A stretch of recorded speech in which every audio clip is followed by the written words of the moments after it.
আজ আমি আপনাদের দারুণ স্বাদের ফুলুরির রেসিপি বানানো দেখাবো। বাড়িতে বানিয়ে দেখতে পারেন, দোকানের মতনই হবে আর খেতেও বেশ ভালো হয়। নমস্কার, আমি রুমি। আপনাদের সবাইকে আবারও একটা দারুণ স্বাদের রেসিপিতে স্বাগত। প্রথমে আমি 200 গ্রাম বেসন নিয়ে নিলাম। এবার অল্প একটু দিয়ে দিলাম মৌরি, আর দিয়ে দিলাম কুচনো কাঁচা লঙ্কা, অল্প একটু লবণ আর অল্প একটু হিং দিয়ে দিলাম। এবার বেশ কিছুটা পরিমাণ জল দিয়ে খুব ভালো করে মিশিয়ে নিতে হবে।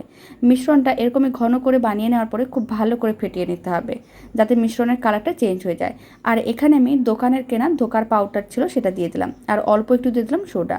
তারপর খুব ভালো করে মিশিয়ে নিতে হবে, আর অল্প একটু গরম তেল দিয়ে দিলাম। এবার চেক করে নিতে হবে, কিছুটা পরিমাণ জল নিয়ে অল্প একটু মিশ্রণ দিয়ে দেখে নিতে হবে। যদি এইভাবে জলের উপরে ভেসে যায়, তার মানে মিশ্রণটা রেডি হয়ে গেছে। তখন গরম তেলের মধ্যে অল্প অল্প করে মিশ্রণ দিয়ে দিতে হবে। তারপর উল্টে পাল্টে লাল লাল করে ফুলুরিগুলো ভেজে নিতে হবে। সমস্ত ফুলুরিগুলো ভেজে নিয়েছিলাম, একেবারেই রেডি। বাড়িতে বানিয়ে দেখতে পারেন, খেতেও বেশ ভালো হয়।